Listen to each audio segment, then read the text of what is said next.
Hello, hello, hello. Come on in, come on in. This is your show host, Maxine Pearl Phillips with the Life Strategy Show. I want to share with you that life strategies, we talk about level less, and level less is success without levels. On this show, we are able to help unemployed, underemployed, those who pre and post retirees, and even those who are looking to be promoted. That's from the professional in transition. And let's not forget about our students who are high school and college level. We love being able to help you understand the direction that you're to take in life with a career path and hone in on that profession so that you choose the career that's best suited for you. You get the salary that you desire and you live the lifestyle that you deserve. So that's what Level is all about. Well, today, oh my gracious, today, I have a phenomenal guest speaker with me. And listen, get your pen and paper ready because we drop platinum nuggets. So be ready to take this information down and don't keep it to yourself. Share it with other individuals. We believe in paying it forward. So let's talk about our guest that we're having today. The guest is going to be Jimmy Davies. Jimmy, he's not only is he a proud father and a grandfather, but ladies and gentlemen, I want you to know before I bring him up that he is the founder of Every Dot Black LLC. That's Every with the dot Black LLC. And he's going to share some information with us that he has put in place for himself during these years that has helped him to be successful in what he's doing. He has weekly masterminds meetings, computer classes, podcast, TV show hosts. I mean, a plethora of things. And get this, he's commissioned to produce Dr. Joe Dudley Senior Legacy Project. Oh my goodness, I can't wait to hear more about that. And it's truly amazing. And I want you to pay attention so you can come on board and be a part of that information as well. So now let's bring up our guest for today, Jimmy Davies. Come on in, Jimmy. Come on in. Well, hello. Hello. Hello. How are you? I'm doing well. Doing well. Well, listen, today we're going to be talking about entrepreneurship. We're going to be talking about the strategies that you put in place. And I know there are several areas that we're going to be talking about when it comes to technology, when it comes to global networking, when it comes to some of the projects that you're involved in and how we can continue to move ourselves forward in this new age of technology when it comes to GPT, right? Artificial That's the intelligence, up right? and going thing. And so we Yeah. all need to be versed on that. But before we get started with those particular areas, tell me just a little bit about or help our viewing audience to understand how you even got started in this business or in this line of work or in this passion that you have. Wow. Well, I have to go back a few years to explain how it all happened. Coming out of college, I had no idea what I wanted to do. I didn't know what I wanted to do was in college. I thought I wanted to be a land surveyor, a land surveyor, civil engineering. And going into my junior year, I realized I didn't really like that. Didn't really want to. I had one class I didn't do well in. I realized my heart's not into this. So I went to my counselor and look, I just need to graduate. What's the quickest way to graduate? And he said, well, you've got a lot of math. And I said, with a few more classes, I could get a degree in mathematics. And so that's what I did. It's a lot of math and land surveying and civil engineering. Okay. But after that, I got a job with Social Security Administration, federal government, that I really wasn't looking for. They were looking to hire more minorities, and there was a job offer, and I had a young family. I got married really young, and so I needed to work. But I realized then, after being there 6 years, I hated working for someone else. I absolutely hated it, and I realized, this is not for me. And so I started trying other entrepreneurial ventures. I sold hot dogs at the county fairs. I did that one summer, and so did okay, but I realized that wasn't it. I had a janitorial service. I had a real estate license, tried real estate. I actually had a couple of janitorial services. And my second janitorial service, I tried a professional waiters academy. Had this idea that when you go into restaurants, the wait staff doesn't give good service. So wouldn't it be a great idea to have a place where they can go and send their people to get trained? Everyone thought it was a great idea, but no one was willing to pay for it. Now that's a platinum nugget that you That's gotta a have. platinum nugget right there. You're so true. Right. That is Yeah, so it's got to true. be something that the market's willing to pay for. If it's not, then it might not be a good entrepreneurial venture. So anyway, so I had a second janitorial service, and a friend showed me a Macintosh computer, and the light bulb went off. Actually, I had to back up. Even before then, there was a company, and at that time I lived in Newport News, Virginia, and there was a company in Virginia Beach that was providing computer training, but not on Macintosh. They were doing, back then it was DOS, like Uh-huh. Word Perfect Right. and Lotus and Right. DBase, that stuff. And so I made a deal with them. That was something else too. I learned that you don't have to have money to get into business. If you can be creative, they say if you don't have a bucket of money, you have to have a bucket of ideas. And yeah. And so I made a deal with them. I said, look, you give me some training. I can take these classes for computer classes, and I will promote your business on the peninsula in Hampton, Newport News. They were in Virginia Beach. And they agreed because they were a young company and they were trying to get more business. So I would tell the companies that I'm already in as a janitorial service, hey, this company provides computer training. But what it did, it allowed me to see how they did it. And I could see how many people were coming to these classes, and it opened my eyes like, this is a big demand for this. This was like in late 80s. And so a friend showed me a Macintosh computer in the fall of 1987. And I knew no one else was doing Macintosh. The Macintosh was brand new. It only came out in 1984. So in January of 88, I started McMaster's Computer Training Service. And I tell people I had two problems. One, I didn't have a computer yet, couldn't afford it. And the other is I really didn't know how to use one yet. But I just knew I got to get into this.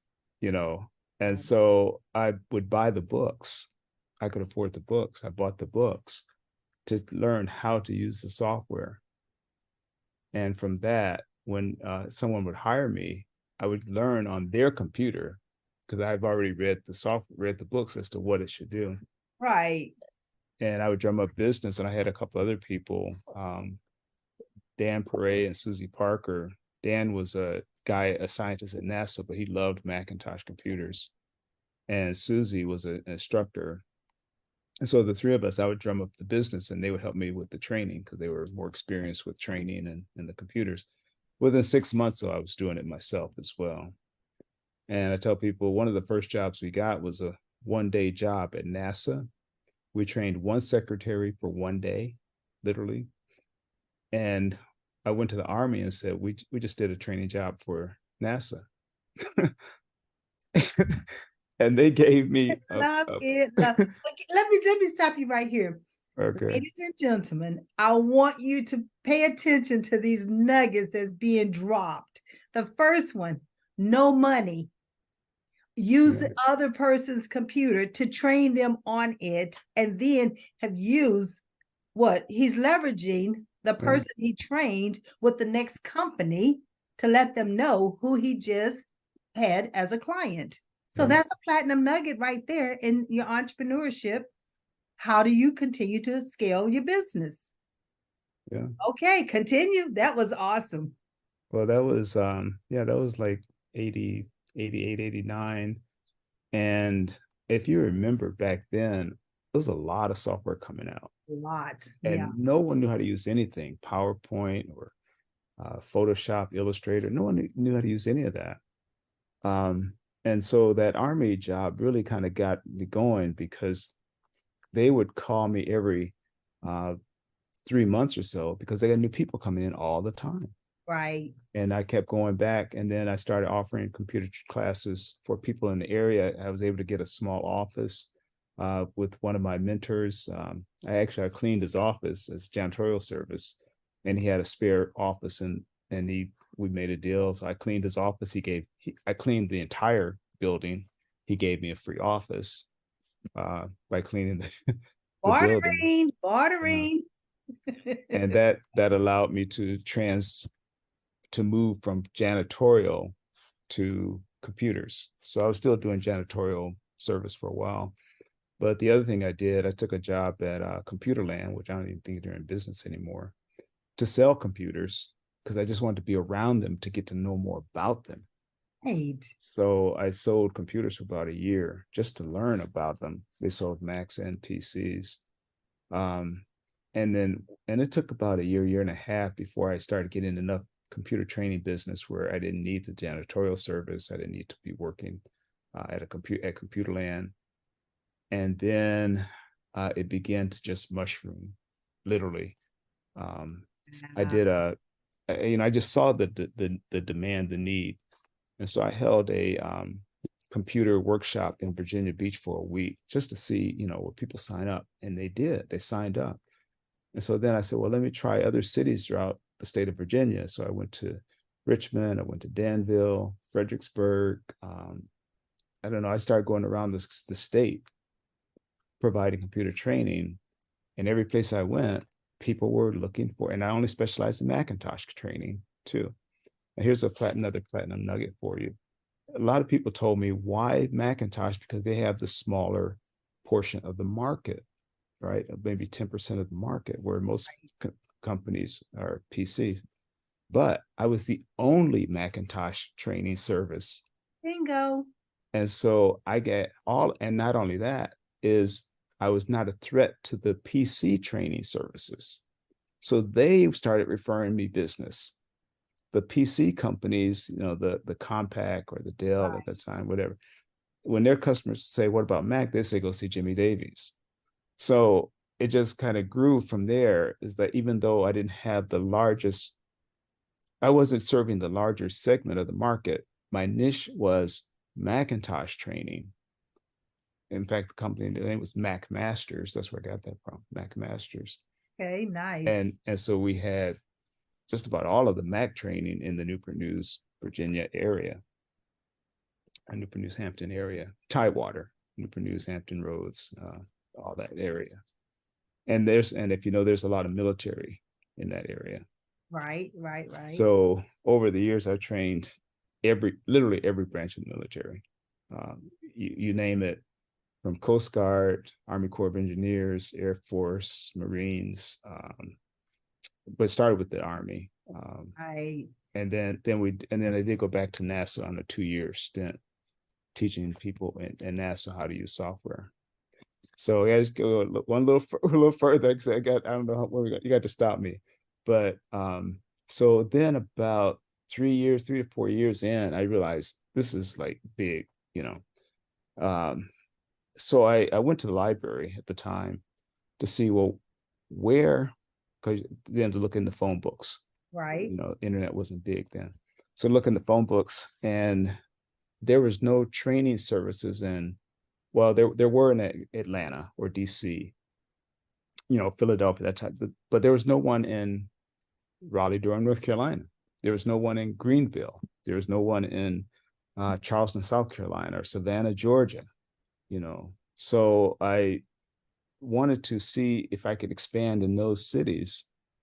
And again, not having the money to advertise on a national level, I had a car, so I sold my car to raise the money to buy the mailing labels. Well, like magazine companies will sell your name. So I went to Macworld and Mac Today. Those are Macintosh magazines. And I told them I wanted to buy all their subscribers for the state of North Carolina, state of South Carolina, state of Alabama, state of Tennessee. And they will sell them to you, because I figure if they're getting Macintosh magazines, then they need Macintosh training. That's right. So I was, again, targeting my market. And then between that, the mailing lists, the labels. I had to print the materials, and the mailing was about a little over $4,000.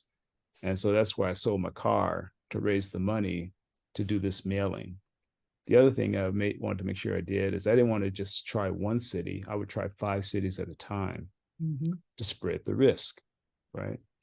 Because one city might bomb, and sometimes one city did bomb, but the other 2 or 3 would always carry the ones that didn't work out.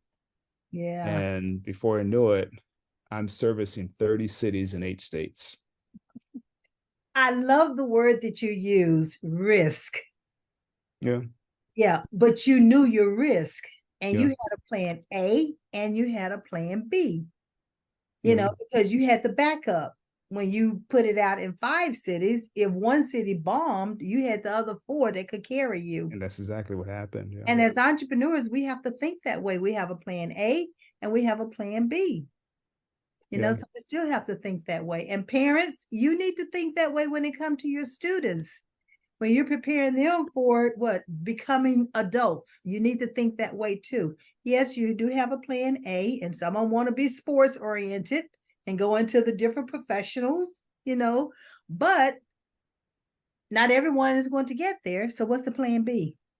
And that's where Levelers comes in at. Right. We are your plan B, We help you with your plan A and move you into your plan B.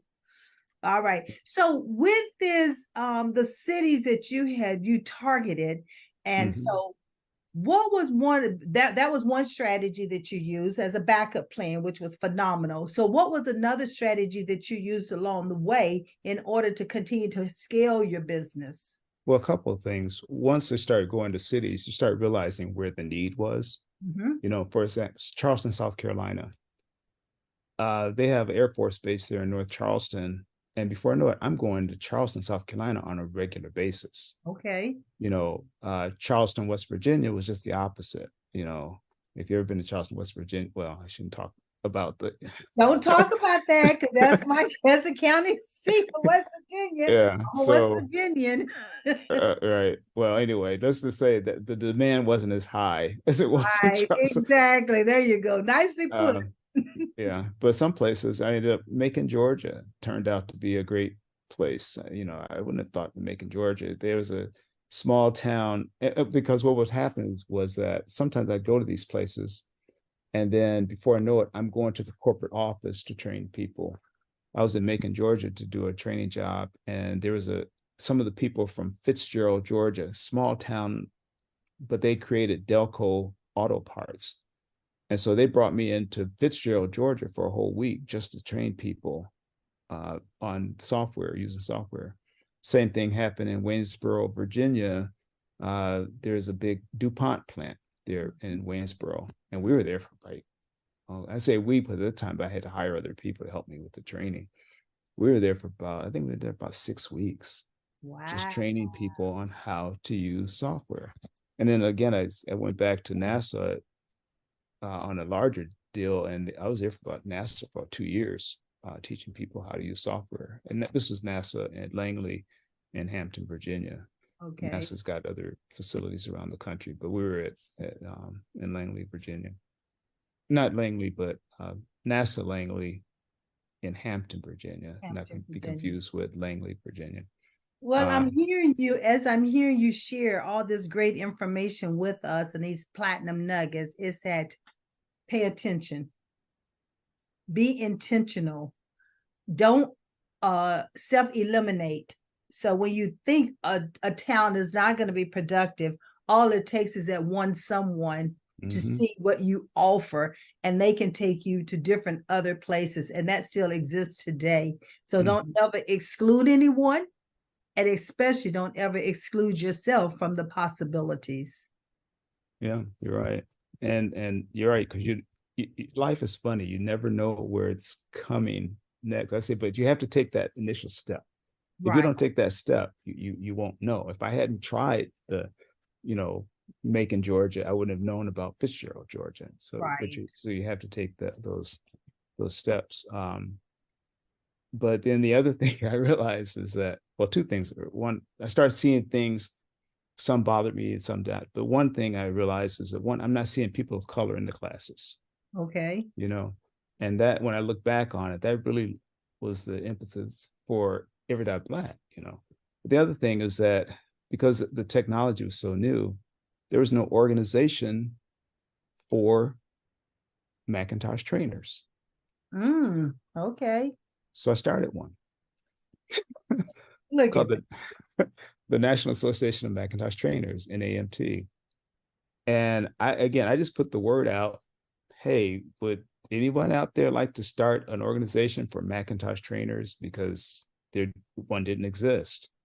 One of the things too that people thought, you know, Apple always said that their computers were easy to use. You don't need training. Well, they are easier to use, and I'm sold on Macs, but you still need training. yeah. Um, and when I put advertised in one of the national magazines, Mac Week today, I think Mac Week was one of these publications. I don't even know if they're still around anymore. Mm-hmm. Hundreds of people responded. Hundreds. I mean, like I was hearing from people from all over the world saying, yeah, let's start a Macintosh Association for Mac trainers. And so I started one, and people, and back then, again, this was really before the internet was big.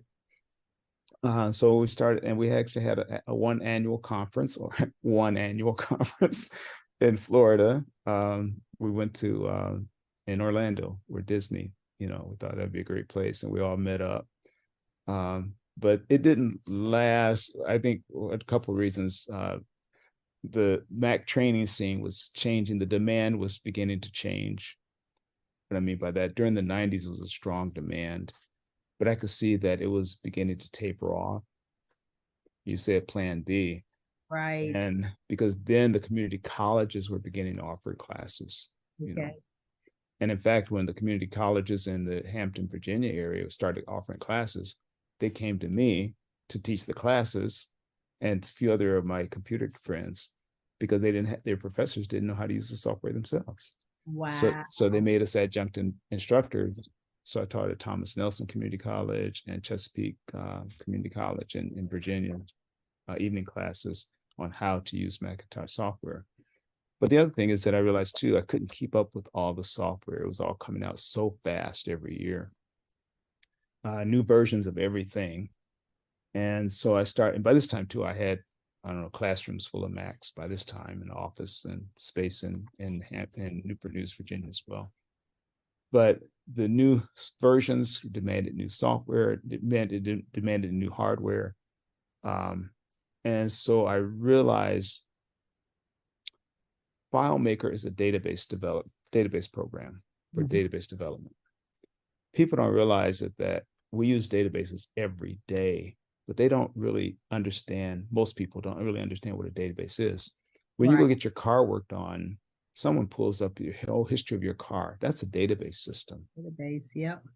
Or if you go to the dentist, they have all your medical records. That's a database system. You take an airline flight, that's a database system.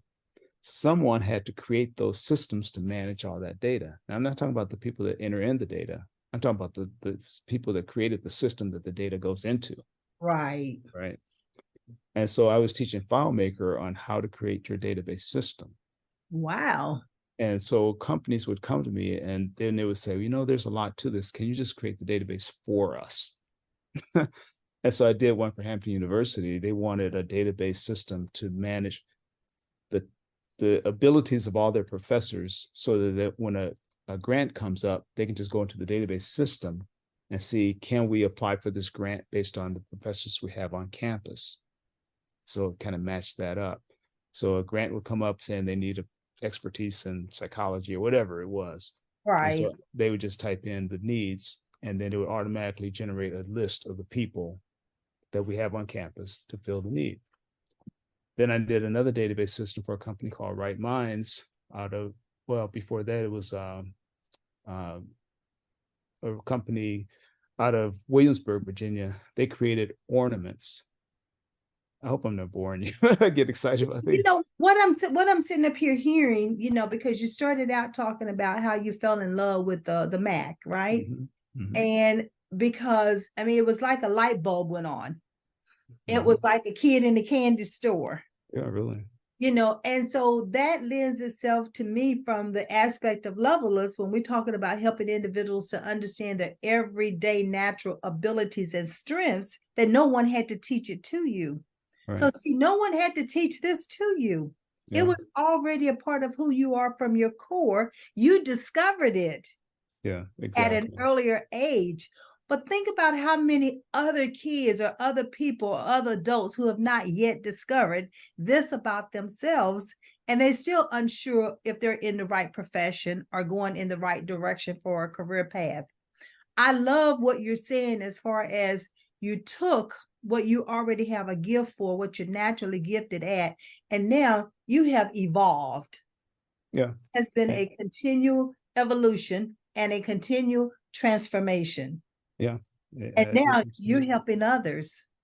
Yeah. And I think that's really important too when you say to evolve, because yeah, you're right. The industry demands that you Mm-hmm. evolve, or you're not going to be around. So I Right, realized I need to specialize in database development because I can't keep up with all the software, uh, and the need is there. And I right. discovered my talents that I was good at it. Yes, I could teach people how to use Photoshop, but a photographer was creating things I couldn't create because I didn't have that photographic eye. right. But the database system, I realized, man, I have a knack for this. And people would see the databases I created and ask for me. Yeah, I didn't seek the jobs. They saw the systems I created and they said, I want that too. yeah. So for about 15 years, I specialized in computer training. But then I kind of went into database development because I didn't have to do as much travel. Um, and I could specialize in something to become really good at. The other thing I realized I learned that I was good at is that you mentioned my calm demeanor. Uh-huh. I don't get excited when people mess up. And so they, it relaxes them when they're in training. I'm patient with them. Right. I explain it in detail and I'm patient. And I discovered I have a good learning or teaching skills that I didn't go to school for. But it's, again, the combination of adapting or really taking to the technology piece. Maybe it's an analytical part of me, but then also the patience of explaining it in great detail, step by step, and having patience with people because everyone doesn't get it at the same rate. It's just they don't. And it's not a matter of intelligence, but it's just what we're gifted at and what we're, things what we're not. So And exactly. So that's why I'm so glad that you brought that out because you said it's something that you have, that you do, that no one had to teach it to you. right. And that's what your everyday natural abilities are about. And again, I always say, imagine if we had more individuals in this world who could identify that earlier in life or discover that about themselves earlier in life or even confirm, because sometimes we have an inkling of what we enjoy, but we're not sure if that's truly our passion. But Mm-hmm. imagine that the sooner or the earlier age a person understands that and they have mapped themselves or put a strategy in place that takes them down that path where they're fulfilled, they love what they're doing, they just happen to be paid for it. Right, right. And actually, back then people were really throwing money at me because I mean, now there's two things that I think we people are needing in our community is one, technology skills, the other is financial literacy. In Yeah, all honesty, I didn't have the financial literacy skills back then. People were just throwing money at me, and now, well, where did all that money go? But anyway, I came around and realized that, hey, that's there's right, two right. Yeah, parts to you this heard thing. it, right? There's two parts to this thing. But yeah, and two other things I want to mention though is that remember when AOL was really popular? Oh, yes. Okay. Well, I approached AOL. I learned. I went to a conference and I learned how they work, how AOL operates, because they had all types of things on AOL that you could be a part of. And this one guy, he was a photographer and he had a section on AOL. AOL doesn't have people with expertise in photography or cooking or whatever it is. They contract with people that do. Makes sense. So that's how they would have that all this great content about things that people were interested in. Mhm. So I went to AOL and I said, I would like to start an area on AOL for African Americans. And they said, Right. no. So I went to Apple and I said, I'd like to start an area on, because Apple was starting a program called eWorld, which was a competitor of AOL. eWorld was never as big as AOL. And I said, I'd like to start an area for African Americans. And they said, yes. All So it takes is that one yes. yeah, and so I actually they flew me out to Cupertino to Apple headquarters for 2 days of training, and I was a big Mac enthusiast anyway. But they flew me out, and I created an app. It was called the African American Information Network on eWorld. We operated for about 2 years until Apple and AOL they shut those online services down. Internet was getting bigger. But when Right. I look back on it, eWorld, we had about 600 people a part of that eWorld that I managed. We had weekly discussions. At that time, it was chat. We weren't even like a Zoom, but it was a chat. We had weekly discussions on books or things going on in the community. I think Wednesday night was Women's Night. When I look back on it, that was really the, I guess the beta version of Every Dot Black. Yes. So Every Dot Black is not an overnight thing. It's something I've been thinking about and working on for 30 years. That's why I asked if you read that article that I sent you. It was something I wrote 30 years ago. Well, I'm definitely going to go back and read it. That's for It sure. describes the power. I realized the power of the internet Yes. Yeah. and that Of we course, need to be with there. GPT is also showing you even more of the power of the internet. And Yeah. now that we're in the digital age, we thought you've got mail. Well, we couldn't wait to hear that you've got mail, Right. But now Right. look at where we are. There's like now we can put something in it, types the whole paragraph for us and tell us how to word it, and then we just go in and modify it. Who That's would have right. thought it would have gotten to this level of using technology? Right. You're right. Wow, so that's So good. So you have been a part of this evolution from the beginning. yeah, I have. I've seen a lot of it coming, but also there's a lot of it that I didn't see coming either. Because I mean, like I said, no one knows it all, but some of it I could realize, like, man, this is going to be big, and I realized that early on from the day, like say from day one, first someone introduced me to a Macintosh computer, I realized things are going Yeah. to change, and I knew I needed to be a part of it. But wanted to share this as well is that the last database development company I was working with was a company called Hay Clinic. It was a spine surgeon in Raleigh, North Carolina. And I was here for 6 years developing his clinic's medical software so he can run his practice. Right. Mm, And because we were automating everything, right. getting away from paper and putting everything on the computer. Dr. Hayes said something to me one day. He says, Jimmy, he says, what you're doing is your swan song. He said, this is really important. He said, you're helping to save lives with the software you're creating that we use in our medical practice. And I thought about that and I thought, this is not my swan song, Dr. Hay. This is your swan song. This is what you've Helping always him to dreamed bring of. his vision to reality. And I realized I've been always helping other companies bring their vision into what they want to do. And so that's when I started thinking about, I need to find out what do I want to do with all my technology skills. And I told Dr. Hay, I said, I need to leave. I stayed on an extra year. He didn't want me to go. He's an extra year to train someone to take my place, a young guy to take my place. And then I left. And then I started trying to figure out what do I want to do? That was in 2015. What do I want to do with the technology I've learned? I know our people we don't even know what we don't know. Exactly. I'm seeing all of this every day, and I'm realizing our community doesn't even know it exists, let alone how to use it. Yeah. And that fall, 2015, I was introduced to Joe Dudley. Wow. And that's when I started attending the mastermind meetings. And that's when I started to realize the power of entrepreneurship and that we need to think about, as he says, we're out of slavery, we have our civil rights, but we're not the entrepreneurs. We're always working for someone else. Right.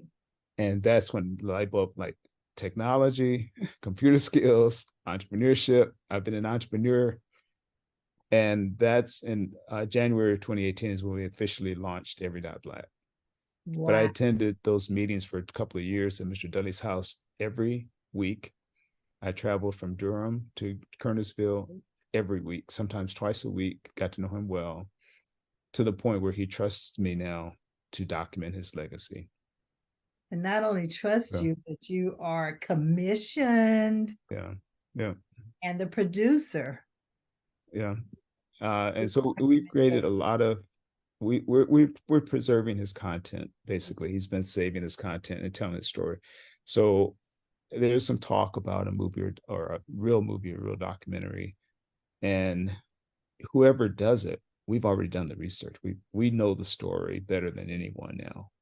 So I'm hoping that there's some talk. That's all I can say at this point. But there's some talk. I'm hoping that someone steps up to actually make a real movie, and we can tell the story. So I say we, myself, my team, Kim, my sister Kim, Right. Michelle Taylor, Nellie Lee. Those are the four of us. But there's also another dozen that have chipped in, but the four of us have really been the core of creating this content.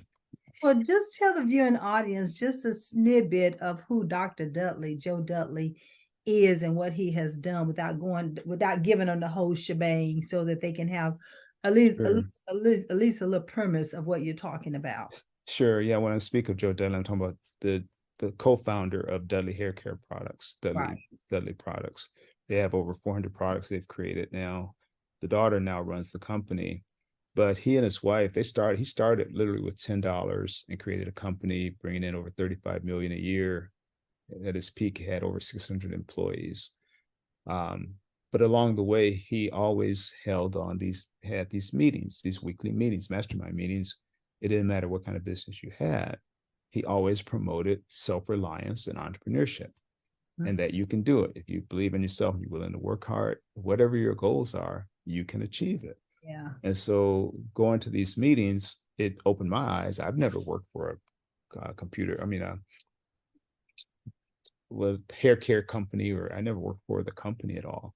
Right. But I saw all of this content that he had preserved, some of it going back 50 plus years. Right. And I thought, this is going to be lost. If, some of it's getting molded. And he had literally boxes and boxes of things that he's been saving. And I asked him if we can preserve it.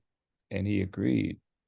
So I drew up a contract, and we agreed to that, and to use it in a podcast. And that's what we've been doing. And we're using the proceeds from the podcast to convert more and more content. But we Well, had I was going to say, while we're on this subject, how can individuals become a part of this project? Is there a way for people to contribute? sure. Well, on our website, on the Every Dot Black website, we've got links for everything, whether it's mastermind meetings that we do or the Joe Dudley podcast. So www.everyblack.black. One of the links there are the podcast, what takes you to the Joe Dudley podcast. From there, you can actually become a subscriber. So you can actually see and hear some of these interviews that we've been Right. doing of these people. We've interviewed over 250 people associated with the company or either work for Right. him, or just being impacted by him. Right. And you can subscribe at $10 a month, 25 or 50 a month, whether you want to just hear the interviews, hear his speeches, or also we can, for 50 a month, we will also put your ads on the podcast. If you have a commercial, we'll help promote you as well. And the money goes towards, again, it goes towards converting more content from VHS, cassette. He even has things in beta. Remember the old beta? Beta. They Yep. even have reel to reel. Oh, He wow. has cassette recordings of S.B. Fuller. S.B. Fuller died like I think in the 70s or so. So anyway, they have all this content that he's been saving. And we just realized that there's a lot of lessons in there to see how one person became a millionaire. He says, if you want to know how to bake a cake, you get the recipe, right? Right. So if you want to know how to be a millionaire, just get the recipe. How did someone else do it? And you study them and you learn from them. Um, So yeah, so And that's he really good. also had another favorite saying about paying it forward. What Hmm. was his philosophy on that? Because I think Well, that's a great life strategy. yeah, several of his people that worked with him, they wanted to just give him money, give him cars, give him things, but he just always told them, says the greatest gift you can give me is to pay it forward, and that's actually what he did. His mentor was a man by the name of S.B. Fuller, who had a company in Chicago. Now, S.B. Fuller also only had 18 months of formal education, but he was self-taught. He also believes in reading. Mr. Dudley says readers are rulers. And so in these meetings, they would read, which is why we read in our meetings. Right. But now we actually take the light version because Mr. Dudley have you reading for an hour before you even start the meeting. And we engage in conversation. So yeah. Right, right. But he got that from S.B. Fuller, and every now and then Mr. Dudley will do a 6 hour read. He'll take a day and we'll just read, and I've done it with him. Like for one day, we'll just okay for this day. All we're gonna do is just read. Pick a Wow. book and just read. And that's powerful in itself because many times if we're not careful as entrepreneurs, we will not have that me time. And Mm-hmm. that me time can also serve as a space for self-development, and so we have to make sure that we constantly feeding ourselves and not just pouring out to others, but we have to be replenished. Yeah. That's a way of replenishing ourselves, not only through reading, but also through engaging in the mastermind group that you're talking about.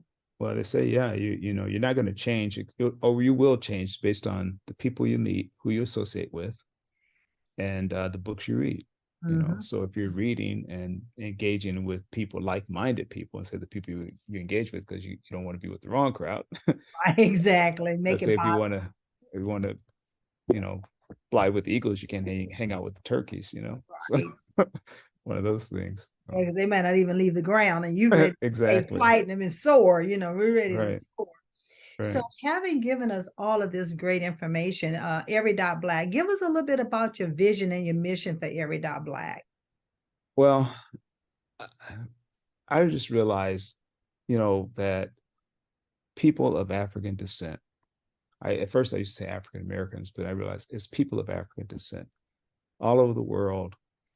If you think about it, um, there's an economic gap, income gap, and I believe that in order to close that gap, we have to embrace technology. Mm-hmm. It levels the playing field, and we have to think globally, global networking. Right. So I envision Every Dot Black. I feel like God, how can made I don't I feel like God created, put in me the exact what is exactly needed to take that next step forward on a global level. And I'm not trying to boast, but it's just like I feel like that's my mission.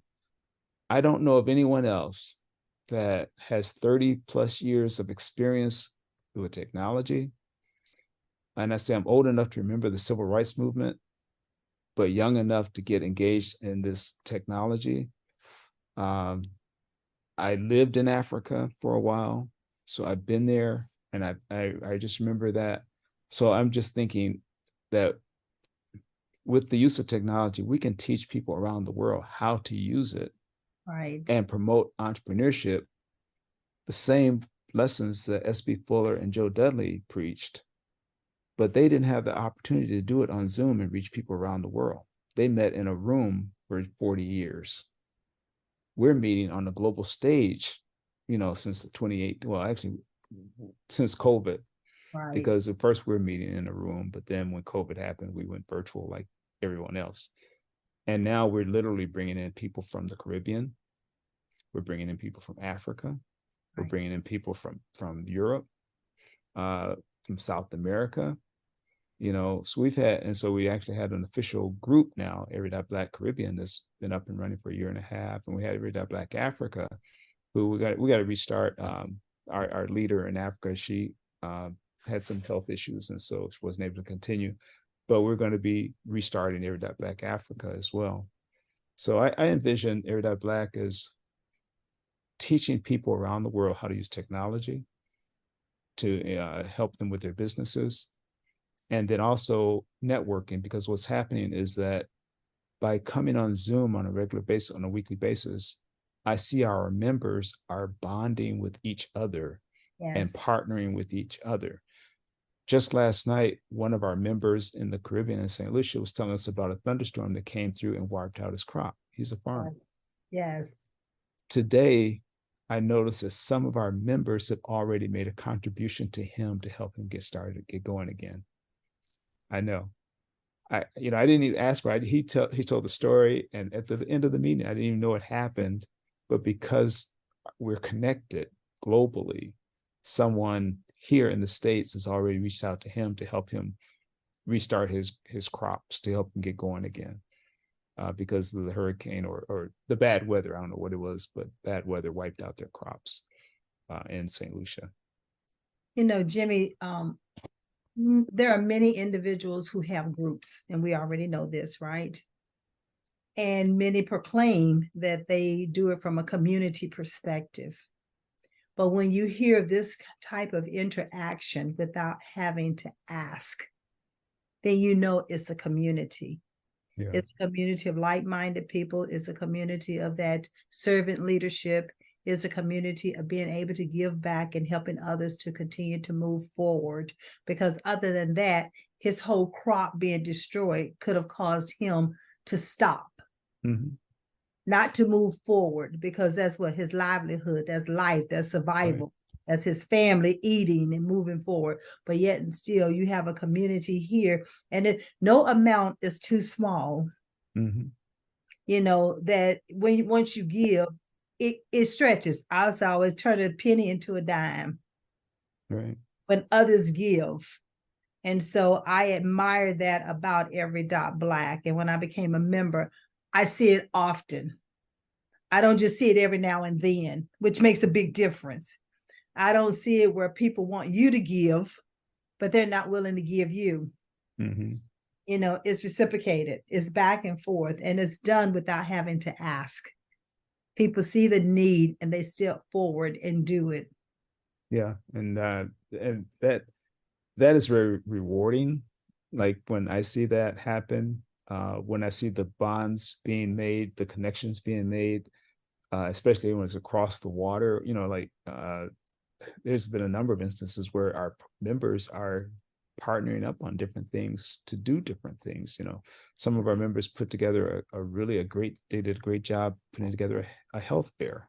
Yes. Earlier this year. And now some of our members are putting tell us about this new initiative that's getting ready to happen this fall. Sure. There's a couple of them. One, some of our members are putting together a financial opportunities and literacy summit. So our members are coming together to do that. And I purposely have tried to kind of let them do it. So our members are putting it together. And in the process, I'm sure they probably realize they're getting to know one another. They're building that relationship. Whatever happens with the summit, they're developing relationships. Yes. The other thing is that we're working on a technology summit for November, because that's my my passion. So I said we can't do a health and a financial literacy we got to put technology in there too. Right. And so we're doing a technology summit where I want to really highlight things like Apple Vision that has just been announced, that people don't even know it exists. Powerful. Oh my gracious. Yeah. Oh, that video is just out of this world. Yeah. And it was science fiction a few years ago. Now it's reality. Oh my goodness. Yeah. For people that may not know what I'm talking about, if you go on YouTube and look up the Apple Vision, Apple just made an announcement of their virtual, it's really not virtual reality, but augmented reality headset. Right. Facebook really kind of led the way a few years ago when they came out with the Oculus with virtual reality and the metaverse. And I think that's going to be big, but also Apple just upped the ante with Apple Vision. Apple Vision. And not only that, Jimmy, what it does, it helps individuals, whether young, medium, or senior, to look at the world through a different lens. Mm-hmm. It's totally through a different lens. Yeah. I mean, I wear eyeglasses, so their prescriptions based on my need, right? But this augmentation that we're looking at with Apple Vision is like It's unreal. It's Yeah. absolutely unreal. And it's so exciting to see all the things that you can do with it and all the futuristic things that's getting ready to happen because of it. Right. Now, the other side of that, though, they predict that because of Chat GPT and artificial intelligence, that about 300 million jobs are about to be affected I can worldwide. see that. That's why we have to be aware of what's coming next to see where do you fit, where how can we adapt so that we're not one of that 300 million That's on that's out of out. employment. That's out Right. of employment. We And want we that's need to. where Levelist also comes in at, because we do these ability assessments to help individuals to look at what are your everyday abilities that perhaps you're not even using. Mhm. Because sometimes we're so programmed that we've learned a skill and we think it's an ability, but that's a learned skill opposed to something that we're naturally gifted at that no one had to teach it to us. Right. And Yeah, so that's absolutely. where we try to help you to understand that and then repurpose those skills that you have into, as technology move forward, how can you repurpose those skills and be a part of it and not be left behind? So what would you tell your 14 and 19-year-old self now based on what you know now versus when you were at that age then? Um, oh boy. Couple of things I think. One, like I said, early on, I really didn't know what I wanted to do. I had no idea. I really wasn't even thinking about it too much until I got into the working world and realized I got to do something to make a living. Right. So I think just exposing yourself to more as many things, being active in school or active in activities, kind of you want to get exposed to things, uh, just to give you ideas. You want to, when in school, I didn't really participate in much of anything until college. In college, I blossomed in college. Before then, I didn't know. The other thing I think also is going back to financial literacy. Uh, I think the only thing when I look back on it, the only thing I learned about financial literacy is like how to write a check. That was it. You Okay. know, I didn't understand the power of compounding interest or saving. So when I said that when I had the computer training, I made a lot of money, but I didn't have the financial knowledge, literacy knowledge to know how to manage it. It Mhm. because people were just literally throwing money at me. Right. Um, so I think those are the things is that you want to get exposed to as much as you can when you're early on. Just be active in things. There's all kinds of activities for youth. So you want to get exposed and start thinking about what you like, what you don't like to do. Think about what kind of career you want to at least try. Uh, and then when you if you can decide that, or even if you want to investigate that, find someone that does it. If you want to be a dentist, then ask a dentist, tell me what it's like to be a dentist. What do I need to do to become a dentist? Whatever it is that you wanted. I just said dentist out of random because I just went to the dentist. But the bottom line is, just ask someone to tell you about what they do. Try to, and then the other thing is that um, develop a habit of saving.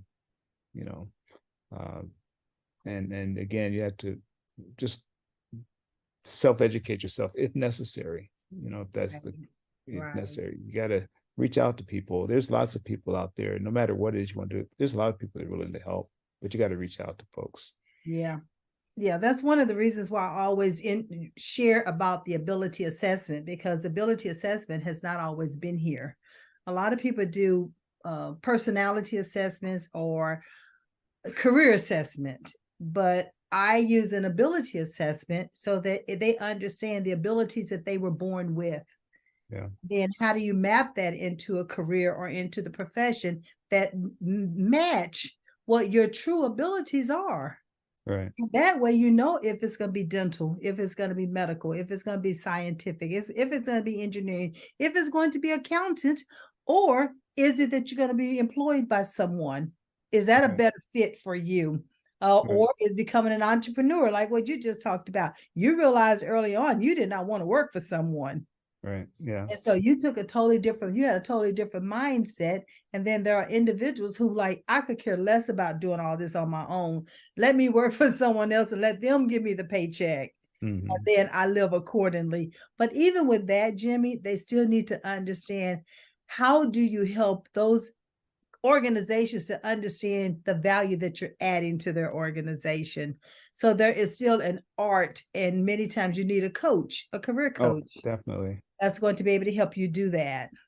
Definitely. Yeah, you mentioned a coach, and when I look back on my life, I had several mentors. I still have a mentor right now, but I've had several mentors that were really instrumental in my life. And one I would talk about, his name was Nolan Burke. He's deceased now. But when I had that janitorial service and I needed a space to start the computer, he was Right. a retired naval officer, and he owned the building that I cleaned and had my first office in. A white guy, a retired naval officer, and his office was one end of the building, mine was on the other. And all week long, you see him in the hallway, he wouldn't say anything to you, like, you say hi. He just kind of rough. He just Right. didn't Right. have talk to you. But on a Friday afternoon, every Friday around 3 o'clock, he'd go across the street to 7-Eleven and get some wine, and he starts drinking every Friday. And by 5 o'clock on a Friday, he was ready to talk. Okay. And so every Friday evening, we would talk sometimes for hours. And he would tell me about all the things he had seen that I did right that week, and the things that he saw that I was doing wrong that week. And he gave me a lot of great advice. But it wasn't until and all week long, you don't think he's even noticing, but he Right. is. Another guy, his name was Henry Malcolm, and he's deceased now too. But Henry was a good friend. Uh, but he was someone that I could go to. He was older. He's also retired Navy. He was someone I can go to for any personal things, life issues. Right. We just became friends. I helped him after he retired. He wanted to get into janitorial business. I helped him get into the janitorial business.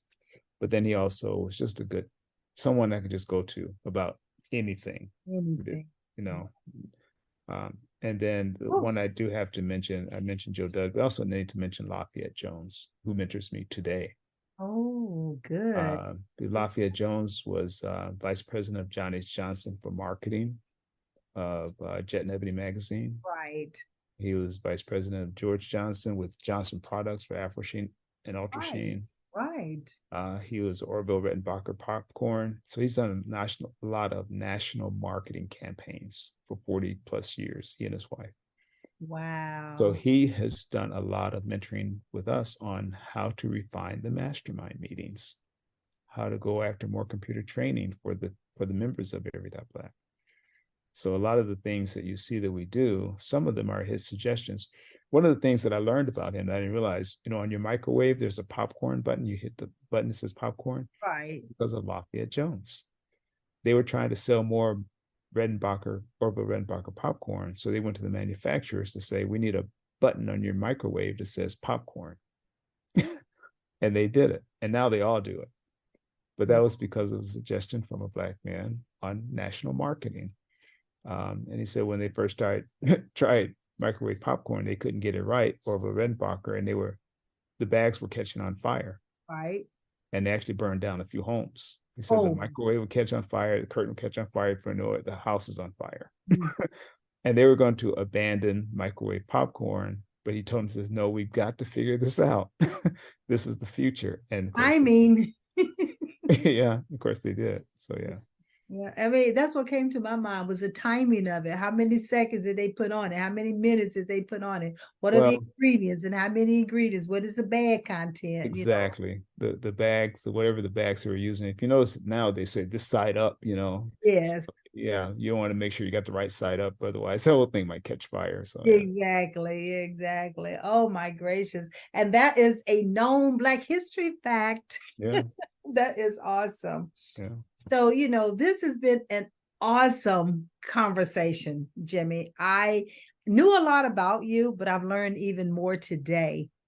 And again, the fact that it was that aha moment in your life that you realized that you had solutions for situations or concerns or people needing to understand how to do better in their work or in the computer and understand how to move forward. And you were a part of the solution. Yeah, thank you. And when I look back on it, like say, I don't know, some of it was planned, but some of it was, I think, ordained I get ready to use the word ordained. We was getting yeah, ready to say it at the same time. yeah, because Yeah.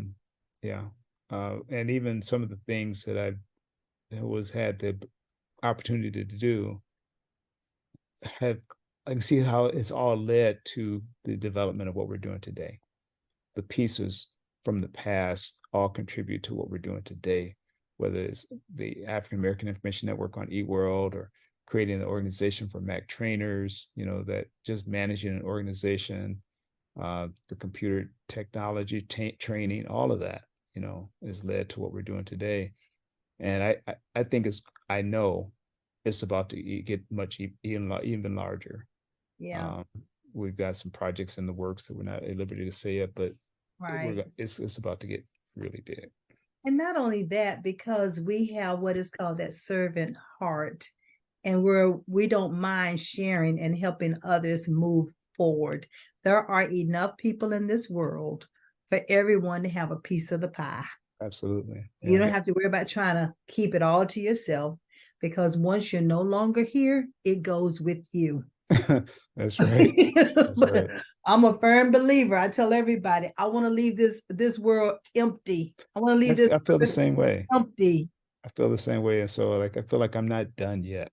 Yes. I'm just not done yet. Yes. And my tagline is transforming generations and leaving legacies. Yeah, perfect. All Yeah. it takes is to touch that one person, and they take it back to their siblings, to their families, and the light switch goes on, and people start having a change in mindset and believing in themselves, and it helps them to then continue to start moving forward. And when you say that believing in yourselves, and something that our parents, I have a sister, Kim, and it's just the two of us, but our parents always told us that we can achieve anything if we're willing to work hard at it. And, and once we make that decision, and I believe them, and the other thing they really stress is they say, get an education, because an education is something no one can ever take from you. Never can take it away from you. And so neither one of them had the opportunity to go to college. My father didn't even finish high school. Never got a chance to go to high school. But those lessons, it starts with those lessons our parents instilled in us, is that get an education and you can achieve anything if you're willing to work at it. So if you want it bad enough. Oh man, listen, we could go on and on and on, but I think the producer might say, Maxine, you're over time. Yeah, we probably are. But you know what that means? You're going to have to come back. So Okay, I get to invite you back so we can have a part 2. Because you're doing great things. And like you said, you're not at liberty to reveal any of that just yet. But when you are, come back and share with our audience. We're in 200 countries. You are global and international. We're on Pod TV. We're on Roku. We're on Amazon. So you have an audience. And listen, ladies and gentlemen, Jimmy is also a TV and podcast producer himself. So what we're going to do is make sure that we put this information out there so you have a way of getting in contact with Jimmy. As you see, he has it on his screen, Jimmy at every.black, so you know how to reach him. And don't be strangers. Go on, reach out to him. Become a part of every.black. I guarantee you're going to enjoy it and you are going to learn. So as I close out today, Jimmy, thanks again for being here, for being my special guest, for dropping all these platinum nuggets. And I leave with my viewing audience saying, I believe in you. I trust you. Believe in yourself. We'll see you back here next week at the same place, same station, with another special guest. Take care. Thank you. Thank you.